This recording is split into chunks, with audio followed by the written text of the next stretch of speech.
દેશભરમાં 15મી ઓગસ્ટના પર્વની ભવ્ય ઉજવણી કરવામાં આવી। આઝાદીની લડતમાં બલિદાન આપનાર શહીદોને નમન સાથે પોલીસ વિભાગ દ્વારા પણ દેશભક્તિ અને શિસ્તના માહોલમાં 15મી ઓગસ્ટની ઉજવણી કરવામાં આવી। અમદાવાદ ખાતે પણ પોલીસ કમિશનર અનુપમસિંહ ગેહલોતની આગેવાની હેઠળ યોજાયેલી પરેડમાં JCP, DCP, ACP, PI, PSI સહિત મોટી સંખ્યામાં પોલીસ અધિકારીઓ અને કર્મચારીઓ ઉપસ્થિત રહ્યા હતા। રાષ્ટ્રધ્વજને સલામી સાથે સમગ્ર પરેડ ગ્રાઉન્ડ દેશભક્તિના નાદથી ગુંજી ઉઠ્યું હતું।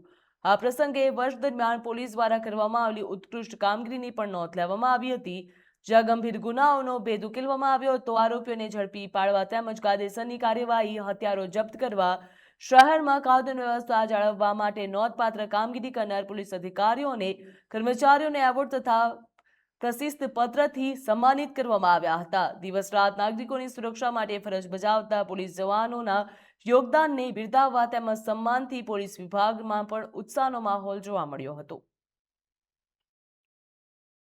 સ્વતંત્ર દિવસના શુભ પર્વ નિમિત્તે આજે અમદાવાદ શહેર પોલીસ પરેડ ગ્રાઉન્ડમાં આપણા બધાના જો આન માન શાન રાષ્ટ્રીય ધ્વજને સલામી આપવામાં આવી અને સાથોસાથ ગયા વર્ષોમાં જે અમદાવાદ શહેરને સુરક્ષિત રાખવામાં અમદાવાદ શહેર પોલીસે કામગીરી કરી છે, એનાથી પ્રેરણા લઈને આવનાર સમયમાં જે અમારી લોકોની રિસ્પોન્સિબિલિટી છે કે આપણા અમદાવાદને સુરક્ષિત રાખવા માટે અને અમદાવાદના તમામ પ્રકારના દૂષણો છે અમદાવાદને મુક્ત રાખવા માટે તમામ પ્રયાસો કરવા માટે આજે અમે પ્રતિબદ્ધતા લીધી જોઈએ। અને સાથોસાથ બધાને ખબર છે કે આવનાર સમયમાં અમદાવાદમાં જ્યારે 2029માં world police fire and games થવાના છે, 2030માં કોમનવેલ્થ ગેમ થવાના છે, તો એના તૈયારીઓ અત્યારથી ચાલુ થઈ ગઈ છે। તો અમે અમદાવાદ શહેર પોલીસ પર સજ્જ થાય જોઈએ। આ દિશામાં બી અમે લોકો સતત કાર્યવાહી કરતા રહેવાના છીએ, જેથી આપણા પૂરા વિશ્વમાં આપણા દેશના નામ, આપણા ગુજરાત રાજના અને અમદાવાદ શહેરના નામ સૌથી મોખરે રહે। અને આવનાર સમયમાં 2027માં શરૂઆતમાં અમારા વાઇબ્રન્ટ ગુજરાત બી પૂરા છે, ફૂલ ફ્લેજ વાઇબ્રન્ટ ગુજરાતના આયોજન છે।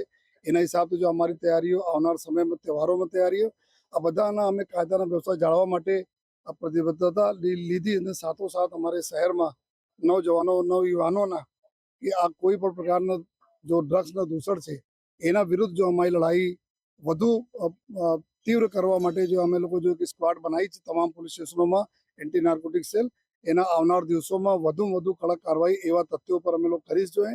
એવા પણ નિર્ધાર અમે લોકો આજે લઈએ છીએ।